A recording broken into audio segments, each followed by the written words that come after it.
Hey guys, Brett and Ken here. We're going to talk about VA disability ratings today. Okay, so the VA disability scale is very challenging to navigate. They put a whole bunch of stuff in here so that just because you get a rating for 70%, 90%, 100%, doesn't mean you're actually going to get compensated for that rate. So I don't know if you know this. So if you have a 40% disability rating for like chronic pain, a 70% rating for post-traumatic stress, and a 30% rating for tinnitus, you'd think you'd get at least 100% for that, right? Well, you'd hope so. It's not even close to being the case. I've seen veterans who will have multiple ratings for 30, 40, 50, 60, 70%, and the highest rating they get is 70%. So they have a weird way of calculating what your actual VA disability rate is going to be. And you never know until you get your big packet in the mail. It's a big manila envelope and it says, hey, this is what we've decided your rating is, and this is what we've decided you're going to get. And you have to have a PhD in VA math to be able to actually figure out what it is they're doing. So even if you've got a whole bunch of different disabilities and a whole bunch of different problems, you still may only get rated for 50% or 60% or something like that. So the disability rating monthly for 100% VA disability is $3,831. And of course that can vary too. You get a couple $100 more if you're married. You get a couple bucks per kid. So the rates we're going to go over today are just for veteran alone. So then we drop down to the 90% rating. That's $2,297 a month. Okay, so somebody with 10% of their normal abilities gets cut by what, 40% Yes. of their pay because they have a 10% ability? That is exactly correct. Okay. All right. Now so 90 to 80% isn't as big of a cut, but it drops down to $2,044 a month. Okay. Okay.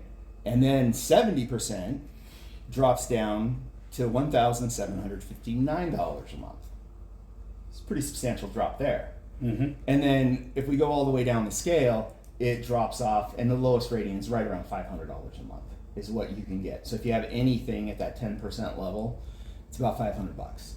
So a lot of our veterans who have disabilities, they may only be getting rated at 70%, and 70% is the average, especially if it's like PTSD. 70% is the average. And so if that's what you're getting, you're at $1,759 a month. It's hard to live off $3,800 a month. $1,700? Okay, so now let's look at what it takes to get a 100% VA rating for PTSD. And this is just staggering.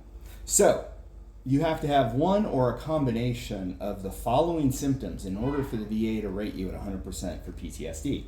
Impaired thought processes or communications, severe disorganization of thinking, difficult communicating with others.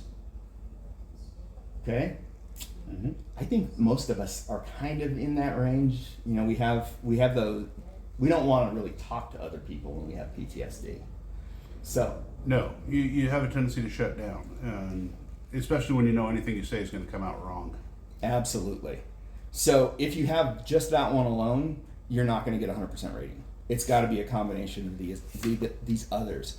So persistent delusions or hallucinations, regularly experiencing delusions or hallucinations is the way they word that. Inappropriate behavior, engaging in dangerous or harmful behaviors that put oneself or others at risk. Scuba diving? I don't think it puts me at risk. I was kind of taken aback that scuba is actually considered an extreme sport by insurance companies. Oh, it definitely is by insurance companies. Yeah, it's not that extreme. It really isn't. I mean, you can do extreme things, but anyway. So, inappropriate behavior, we talked about that one. Inability to perform daily activities, which include difficulty with basic self-care tasks like dressing, managing and maintaining your hygiene, or preparing meals. Wait a second. Dressing is part of that? Dressing is part of that. People of Walmart. Exactly. I'm just saying.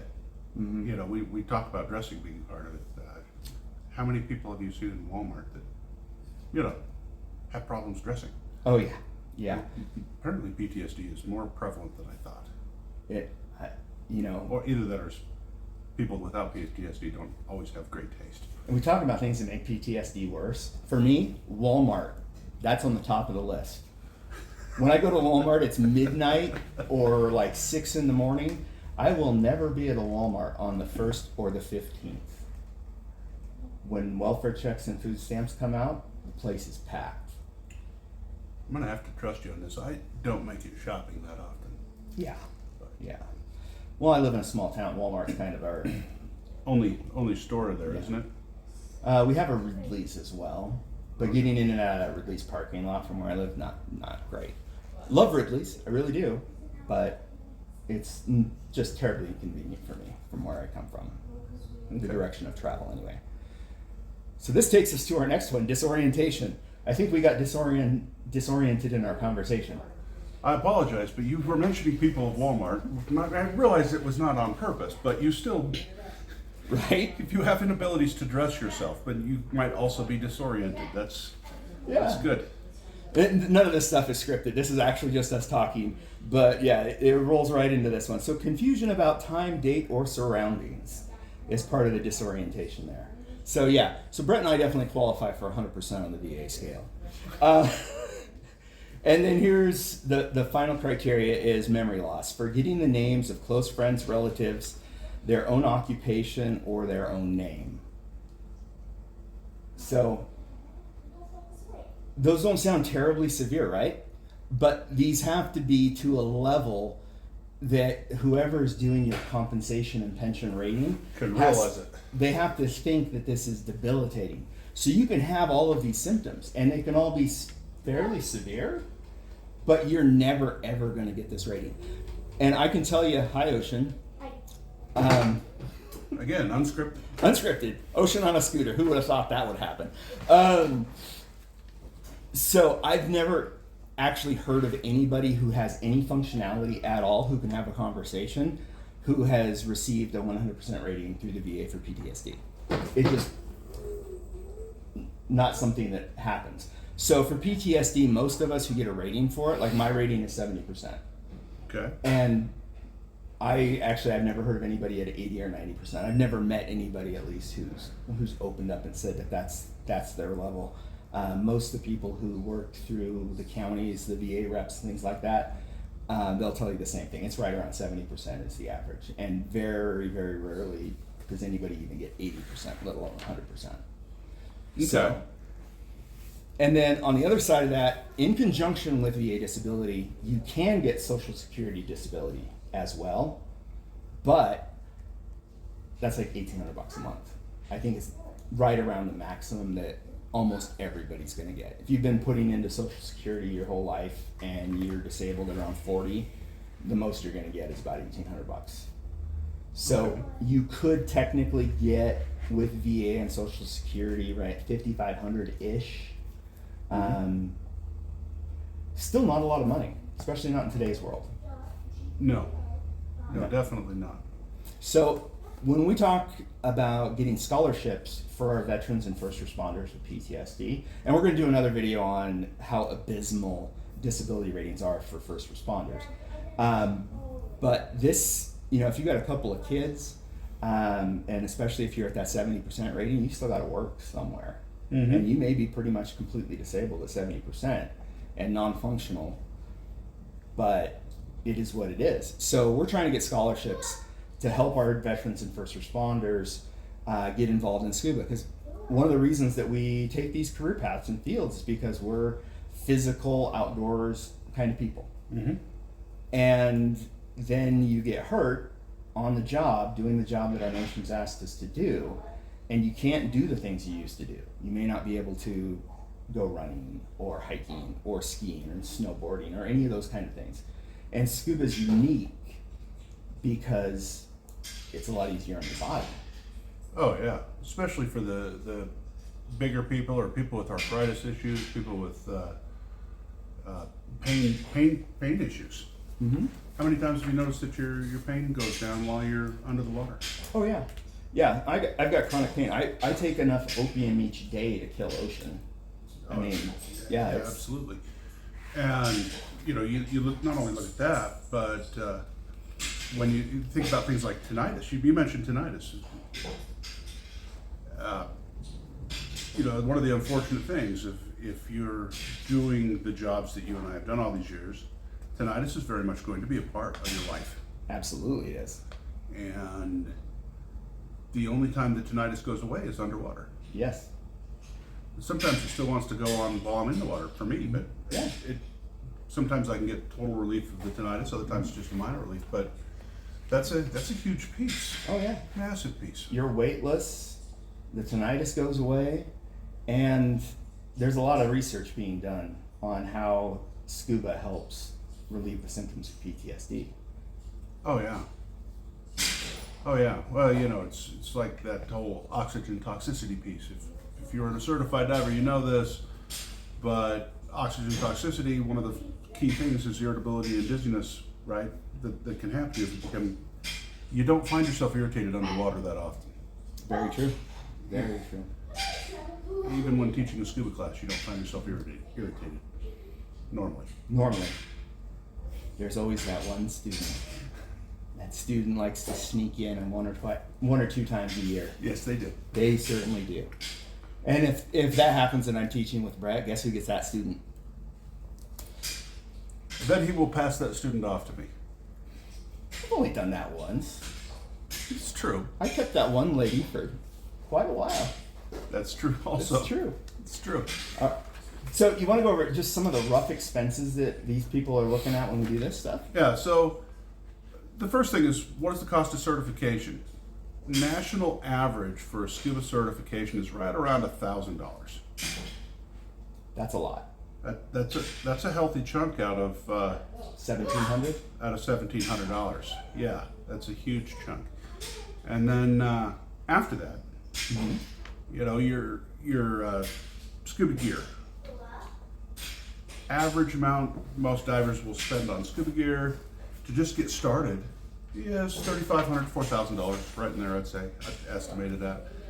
And that's not necessarily putting them in the best gear. It's not putting them in what you would necessarily want to have. It's just putting you into stuff that will work. Right. By the time you get into the good quality stuff, you're probably $5,000 to $6,000 on average. Mm-hmm. Just to get into the stuff that somebody would actually want to be using and good quality gear. And then after that, look at seeing, right? So mass snorkel fin, typically you're $500-ish on a good quality professional grade set mass snorkel fin. But what if the person has vision difficulties? All right. We have one of our heroes right now who needs a prescription mask. Yeah. And of course, the heroes we were able to come up with a mask for them, but we weren't able to put the prescription in it. Right. Prescription in a mask, that's $300 to $400 as roughly just an average, I'd say, to put a prescription in a mask. Well, and you remember when I met, I was getting prescription masks through you guys because I had LASIK done, but I had to dive with a prescription mask pretty much up until about 5 years ago. Yeah. And it's dreadfully expensive each and every time. And it's particularly the person that has like an astigmatism or God forbid you have a prism, because those are really expensive. But if you have an astigmatism and they have to bend that lens in a specific way so that everything shapes correctly, those folks, they're definitely limited to the types of masks they can do. They can't do just a cheater. They have to actually have a full-blown prescription. And that's where I was. My whole lens in my mask was a prescription lens or a prescription insert glued in there, however they do that. Basically with Ken, what we do is we just take the mask and you cut the bottom off a Coke bottle, you stick it in there, you glue it in place, and then it was good to go. Yeah, pretty much. They were thick lenses. I didn't have to worry about them breaking ever. No, they had double the glass of normal. And then of course, you look at the guy that has mobility issues, right? Somebody with mobility issues, let's say the person's paraplegic or something of that sort, or is missing a leg, or you name it. Yeah. We're able to certify adaptive divers, but if they have mobility issues, they might need a DPV. Well, a DPV, which is, I think, underwater scooter, right? Diver propulsion vehicle is the actual words for it. Right. But a quality DPV that would take you through a whole dive, you might be $2,500 into that scooter. Yeah. That's not uncommon, and that's not cheap. No. But that allows that person to get around and be able to keep up with everybody else, in spite of the fact that they can't use their legs. You know, if they don't have that ability.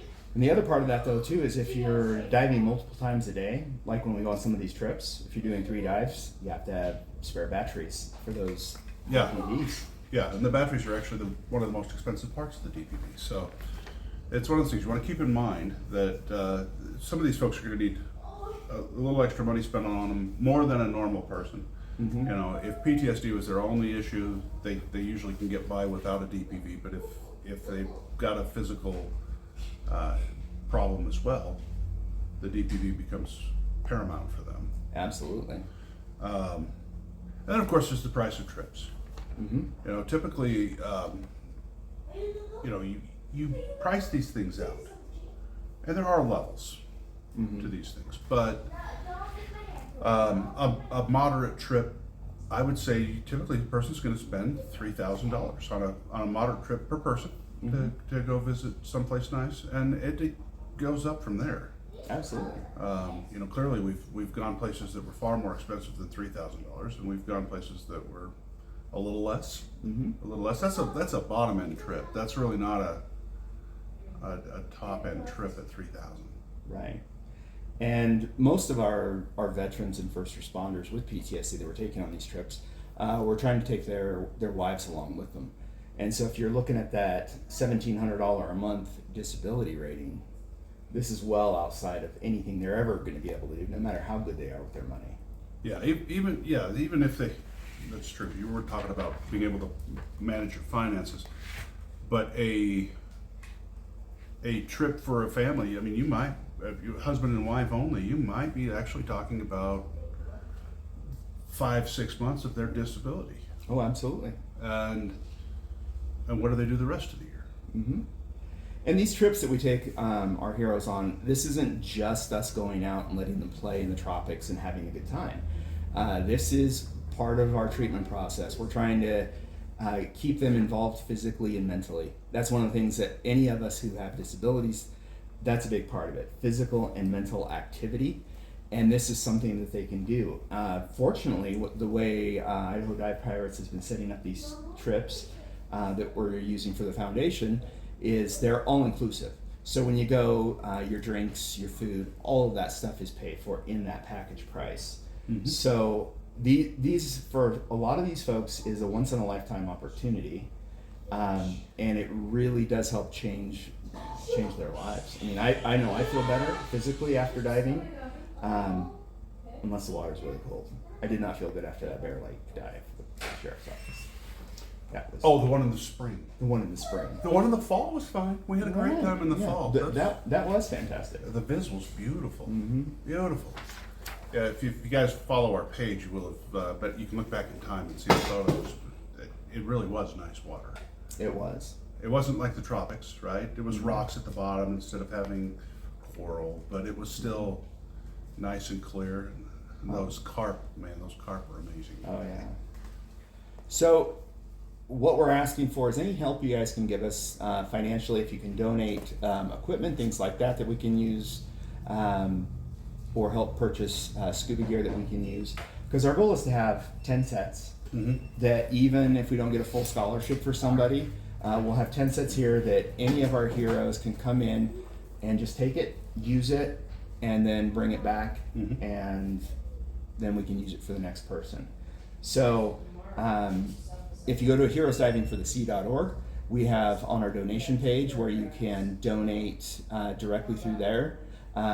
So we have options for single-time donations, recurring donations, and the recurring donations is great because, even as a foundation, we still have bills we have to pay. We've got insurance, we've got phones, we've got lights, and all of those other sorts of things that we have to, just the housekeeping stuff. any donations are helpful there. And if you can afford to do some of these larger donations and sponsor our heroes through their scuba certification and on some of these trips, that's even better. So we actually live in a very generous community. We just need to get word out there. Yeah, well, we found that making these videos seems to get the word out there, and that's why we're doing this yet again. But yeah, we want to be able to give these heroes, these first responders, these veterans, an ability to do some of the things that Ken and I have been able to do for ourselves over the years. But we're not made of gold. We can't pay for it all ourselves. It's not going to happen. It won't happen. I wish it could. My lottery numbers did not come up over there by Christmas, and Yeah, we have to play to win, which is right. That's my problem. it's up with that system. You don't buy a ticket, you can't win. Yeah, Even if you buy a ticket, there's very little chance you'd win. exactly, exactly. And like I said, without that kind of stupid money, I can't just go donating what I've got. So, and anybody that knows me knows that I donate to a lot of different causes each and every year. Most of them do not benefit me. I just want to be able to try to help as much as possible. So, we're asking for your help with something that is near and dear to our hearts. Absolutely. Again, it is life altering. It is amazing what this does for folks. So check us out, heroesdivingforthesea.org. You can contact us directly through there as well, through our email system. And please like and subscribe to our videos as they're on YouTube, and share videos on Facebook and X and I don't know what other I'm not a social media guy. I don't even know what. Snapchat? Snapchat. Yeah, I've never figured out how to market with Snapchat. If you know how to market with Snapchat, feel free, share us out there, put it out, put a little link at the bottom, of course, saying heroesdivingforthesea.org. Absolutely. All right. Well, that's what we wanted to cover in this video. So keep an eye out on our pages, and we will keep updating you with videos and progress as we go through this. All right, guys, have a great day. Thank you so much.